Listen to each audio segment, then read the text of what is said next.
পুতলে লেভেল আছে? লেভেল আমি তো স্যার এটা লেভেল বলতেছি আছে? নাই নাই লেভেল রাখা, লেভেল ছাড়া কোনো ওষুধ এভাবে তৈরি করা যায়? না যায় না, যায় এটা না। তো এটা হলো অন্তত একটা কারণে এটা জিএমপির গাইডলাইন বহির্ভূত কাজ, মানে জিএমপি ভায়োলেশন। জিএমপি ভায়োলেশন মানে ওষুধ ও কসমেটিক আইন 2023-এর ধারা ভঙ্গন করা, একটা আইন ভঙ্গ করা। আইন ভঙ্গ করলে শাস্তি আছে, ঠিক আছে? এরপর আপনি যে লিকুইডগুলো বানিয়ে রাখছেন ওখানে, ওটা আপনার কি বানাচ্ছেন, লেবেলিং করা আছে, লগবুক আছে? ইয়েস অর নো বলেন, আছে লগবুক?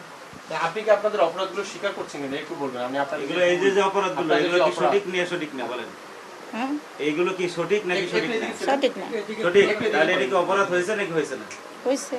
অনুমোদনবিহীনভাবে তারা বেশ কিছু ওষুধ তৈরি করছে এবং তারা যে প্রক্রিয়ায় ওষুধ তৈরি করছে, ওষুধ একটি জীবন রক্ষাকারী পণ্য, সেই জীবন রক্ষাকারী প্রোডাক্ট আপনারা সাংবাদিকরা দেখেছেন যে কি প্রক্রিয়ায় তারা কত অস্বাস্থ্যকর পরিবেশে তারা এই ওষুধটি উৎপাদন করে এবং প্রক্রিয়াজাতকরণের সাথে যুক্ত। এ কারণে তাদেরকে দোষী সাব্যস্ত করে তাদের দোষ স্বীকারোক্তির প্রেক্ষিতে তাদেরকে 2,50,000 টাকা অর্থদণ্ড করা হয়েছে এবং সেটা তাৎক্ষণিকভাবে আদায় করার প্রক্রিয়া চলমান। তাদের ড্রাগ লাইসেন্স আছে, তবে যথাযথভাবে তারা আপডেট করেনি এবং তাদের অনেকগুলো প্রোডাক্ট আছে, এই প্রোডাক্টগুলোর পদ নবায়ন করেনি। নবায়ন ব্যতিরেকে তার প্রোডাক্ট তৈরি করতেছে এবং যে প্রোডাক্টগুলো আছে সেগুলো প্রপার লেবেলিং করা নেই এবং এই প্রোডাক্টগুলো তাদের যেভাবে তৈরি করার কথা সেই জিএমপি গাইডলাইন মোতাবেক, WHO জিএমপি গাইডলাইন মোতাবেক তৈরি করার কথা, সেই গাইডলাইন ফলো তারা করে নেই।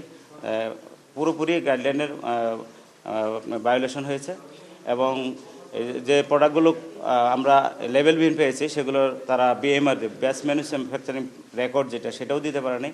অতএব তারা কোনো ডকুমেন্টের আপডেট নেই, জনবলও তাদের সঠিকভাবে ট্রেনিং প্রাপ্ত নয়। বিভিন্ন ধরনের সমস্যার কারণে তাদেরকে আজকের এই জরিমানা করা হয়েছে। তো আমাদের ওষুধ প্রশাসন থেকে এই ধরনের যারা WHO গাইডলাইন ব্যতিরেকে বা লাইসেন্সের যথাযথ ব্যবহার ব্যতিরেকে যারা ওষুধ তৈরি করবে তাদের বিরুদ্ধে আমরা অভিযান অব্যাহত রাখবো।